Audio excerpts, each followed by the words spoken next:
throughout the Second Elizabethan era and beyond, the royal spares have increasingly become associated with difficulty, struggling to navigate their path within the royal family, falling into trouble and always playing second fiddle to the rightful heir. Prince Harry, Prince Andrew and Princess Margaret have all been pointed out as victims of the doomed spare and heir dynamic, and last month, the Duke of Sussex gave a first-hand account of what life was like as a spare. Harry claimed his father King Charles III referred to him as the spare and expressed concern for the future royal children who may be burdened with the same label. However, while the focus has been centered around the royals tormented by their title, history has proven that being the spare does not always result in a life in the shadows.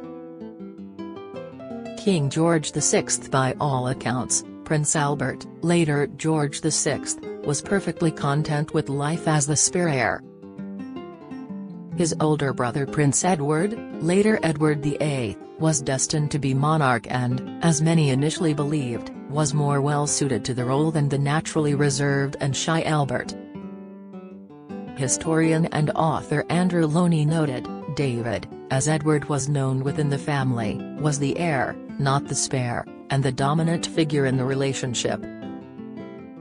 As one contemporary said, it's like comparing an ugly duckling with a cock pheasant. He told Express.co.uk, Bertie, as he was affectionately called, was very much in the shadow of his older brother who was 18 months older and had all the benefits and pressures of being the heir. David was charismatic and popular, his younger brother was seen as a bit of a dolt, academically backward, unconfident and with a stammer. 6 debunked claims made by Prince Harry in Spare as one is proven to be completely untrue. Royal fans have cast doubt over some of the claims made by Prince Harry in his new book Spare as one allegation is proven to be completely untrue. From claiming that his stepmother Queen Camilla leaked stories about their first meetings to inaccurate dates, some of the allegations are being put under the microscope. Bertie forged his own role within the royal family, having led a successful military career which saw him serve in World War I. He started carrying out official duties, earning the nickname the Industrial Prince for his work at coal mines, factories and rail yards, and running annual summer camps for boys in a bid to bring together children from different social backgrounds. In 1923, he married Lady Elizabeth Bowes-Lyon, the youngest daughter of the Earl and Countess of Strathmore, and the pair had 2 daughters together, Princess Elizabeth, later Queen Elizabeth II, and Princess Margaret. For 10 years, the family of 4 led a relatively quiet life, splitting their time between their London townhouse and Royal Lodge in Windsor. Upon the death of King George V, in January 1936, Edward was proclaimed as King Edward VIII. In an eerie prophecy moments before his death, the late king said, "After I am dead, the boy will ruin himself in 12 months. I pray God that my eldest son will never marry and that nothing will come between Bertie and Lilibet and the throne." Sure enough, in December of that year, Edward abdicated the throne to Mary Wallace Simpson, an American divorcee whom he was not permitted to wed as monarch. With Edward childless, Bertie was his successor and despite his reluctance, ascended the throne as George VI. While there was widespread doubt about the shy royal's capability to be monarch, he turned out to be a popular king, earning respect for staying in London during the Blitz and his devotion to his close-knit family. George reigned until his death on February 6, 1952. His eldest daughter, Elizabeth, succeeded him and ruled for over 70 years, becoming the longest-reigning monarch in British history. In many ways, George VI seems almost impossibly dutiful, hard-working and ordinary, professor and historian Henry Judd for History Extra in 2020. but the standards he set in his public and private life were staggeringly high, providing an invaluable template for his equally dutiful elder daughter. King George V. Like his son Bertie, George V was the second son of a future monarch. Born in 1865, George came just over 1 year after his parents Prince Albert Edward, later Edward VII, and Princess Alexandra had welcomed their first son, Prince Albert Victor, also known as Eddie. From early childhood, George was deemed the brighter of the brothers, with several accounts suggesting Eddie struggled with his intellectual studies, perhaps, in light of modern knowledge, due to learning difficulties. Both brothers attended Royal Naval College at Dartmouth together, before embarking on a 3-year trip around the world to hone their seamanship skills. Eventually, their paths diverged when Eddie's preparations for his future role commenced. He was sent to complete his education at Cambridge University, but left before taking any exams. In the years that followed, the elder prince's name was dragged into scandal.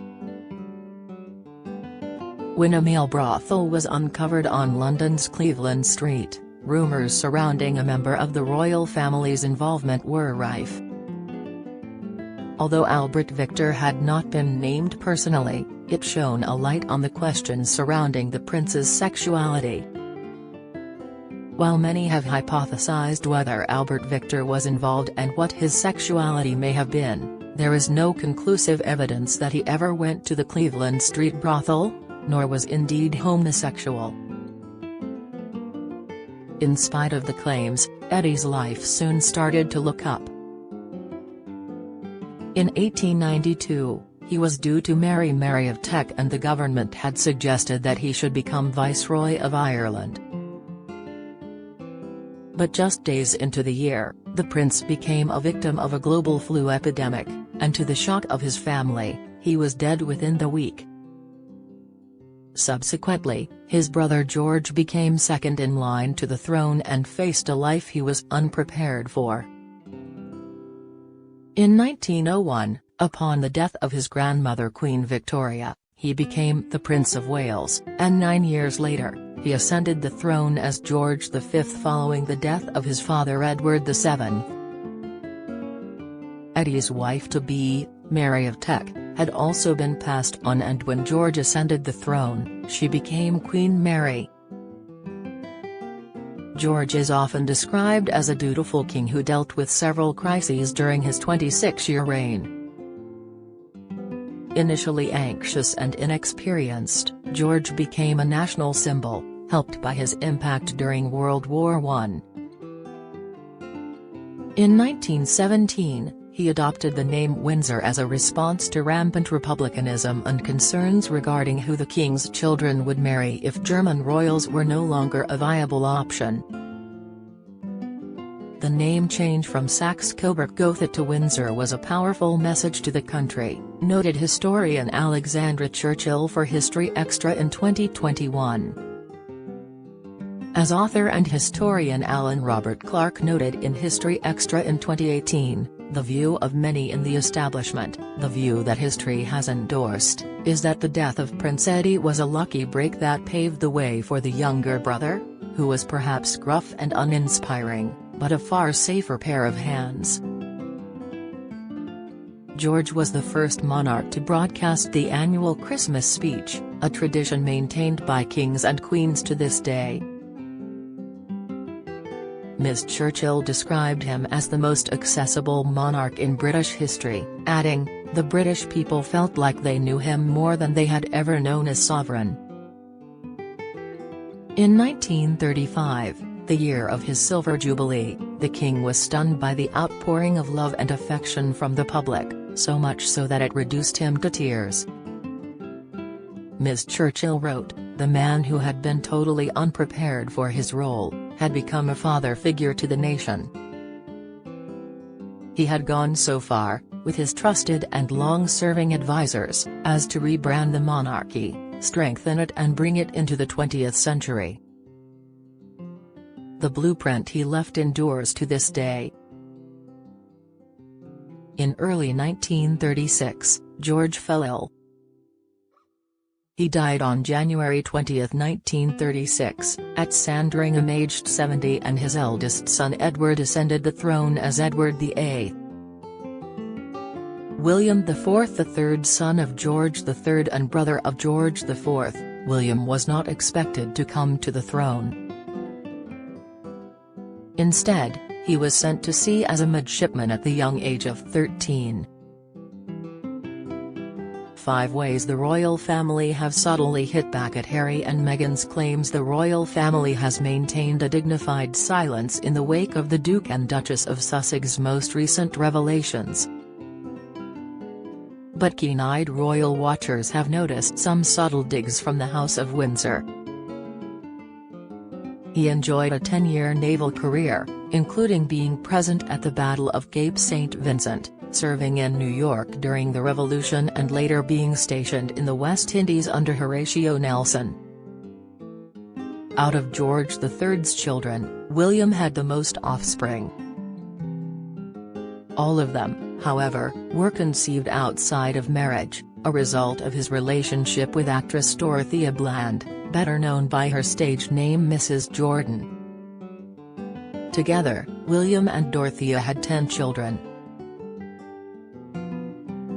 Described as a commoner, the actress was deemed an unsuitable candidate for royal marriage, so when William was advised that he would need to find himself a wife in order to provide an eventual heir to the throne, he separated from Dorothea and, 2 years later, married Princess Adelaide of Saxe-Meiningen.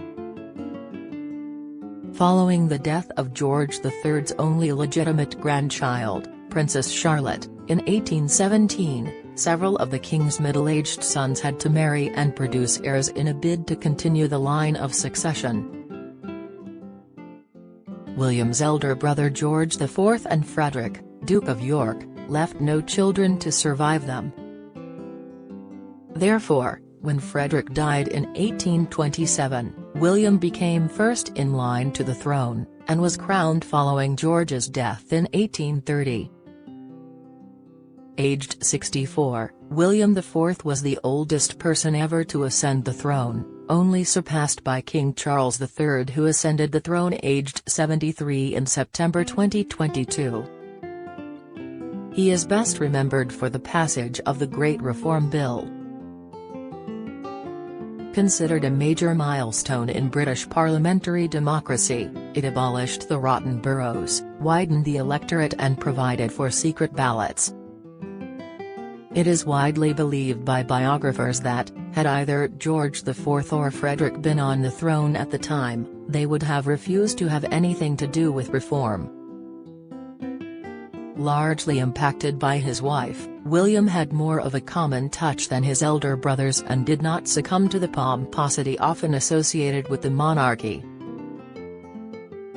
Writing for the Georgian papers, Andrew Lambert, Lawton Professor of Naval History, Department of War Studies, King's College London, said, William played a critical role in stabilizing the monarchy after the extravagance, excess and unpopularity of his elder brother, George IV, overseeing the beginning of political reform while helping to shape a national culture that saw the present and future as oceanic, imperial and expansive. In 1837, after just a 7-year reign, William died, and as he left no legitimate children, he was succeeded by his niece, Princess Victoria of Kent, who would go on to rule as Queen Victoria for more than 63 years. Henry VIII, perhaps one of England's most famous kings, Henry VIII became heir apparent at age 15 after the death of his older brother Arthur, Prince of Wales, in 1502. As parents, Henry VII and Elizabeth of York were much grieved by the loss of their eldest son. But for Henry VII, Arthur's death was also a political blow. He was the first monarch of the Tudor dynasty, which had ruled for less than 20 years after a series of bloody civil wars known as the Wars of the Roses. Just months before his death, Arthur had married Catherine of Aragon, the daughter of Isabella I of Castile and Ferdinand II of Aragon. Their wedding was widely seen as the beginning of a new era for the Tudors, with Catherine and Arthur seemingly guaranteeing the continuation of Henry VII's dynasty. In another desperate bid to seal a marital alliance with Spain, Henry VII arranged for his second son to marry Catherine, a union that took place 2 months after Henry VIII acceded the throne, in June 1509. Henry VIII ruled over England for 36 years, overseeing sweeping changes that brought his nation into the Protestant Reformation. Known for his tumultuous love life, he married a series of 6 wives in his search for political alliance, marital bliss and a healthy male heir. 3 of Henry's legitimate children lived until adulthood. He had 2 daughters before he finally welcomed his son and heir. Having been groomed by his doting father for his royal destiny, Edward VI ascended the throne aged 9. However, just 6 years later, aged 15, Edward died. He was succeeded by his older sister Queen Mary I, who reigned from 1516 to 1558, and later, Elizabeth, the daughter of Anne Boleyn, ascended the throne as Elizabeth I. Another of the royal family's many spares, Elizabeth served as Queen of England and Ireland for 45 years. She is widely considered one of history's greatest monarchs, having defeated the Spanish Armada and saved England from invasion. Elizabeth reinstated Protestantism and forged an England that was strong and independent, making the country a world power.